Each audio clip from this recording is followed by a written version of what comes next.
আদিনাথ মন্দির বাংলাদেশের বিখ্যাত অন্যতম হিন্দু মন্দির। এটি বাংলাদেশের উপকূলীয় শহর কক্সবাজার থেকে 12 কিলোমিটার দূরের দ্বীপ মহেশখালীতে অবস্থিত। হিন্দু সম্প্রদায়ের দেবতা দেবাদিদেব মহাদেবের নামানুসারে এই মন্দির প্রতিষ্ঠিত হওয়ায় মন্দিরটি শিব মন্দিরও নামে বহুল প্রচলিত। কক্সবাজার জেলার মহেশখালী উপজেলার গোরখঘাটা ইউনিয়নের ঠাকুরতলা গ্রামে এই মন্দিরটি অবস্থিত, যা সমুদ্র সমতল থেকে প্রায় 85.3 মিটার উঁচুতে। এই মন্দিরটি মৈনাক পাহাড়ের চূড়ায় নির্মিত, যা সমতল থেকে 69টি সিঁড়ি ভেঙে উঠতে হয়। আদিনাথের অপর নাম মহেশ।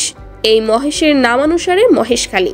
প্রতিদিনই নিয়ম মোতাবেক আদিনাথ, অষ্টাভুজা, ভৈরব ও রাধা গোবিন্দ এর মন্দিরে একই সময়ে পুজো অর্চনা হয়ে থাকে। এছাড়া প্রতি বৎসর ফাল্গুনের শিব চতুর্দশী তিথিতে পুজো অর্চনা ও পক্ষকাল ব্যাপী মেলা হয়। এ সময় পুণ্য সঞ্চয় ও মনস্কামনা পূরণার্থে উপমহাদেশের বিভিন্ন স্থান হতে আগত তীর্থযাত্রীদের পদচারণায় মন্দির প্রাঙ্গণ মুখরিত থাকে। মন্দিরে বিরল প্রজাতির একটি পরিজাত ফুল গাছ রয়েছে।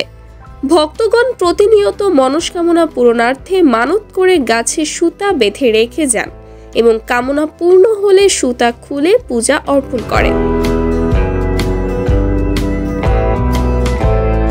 মূল মন্দিরের পেছনের দিকে দুটি পুকুর রয়েছে। সমুদ্রপৃষ্ঠ হতে প্রায় 280 ফুট উচ্চতায় পুকুর দুটির অবস্থান হলেও এর জল কখনোই শুকায় না।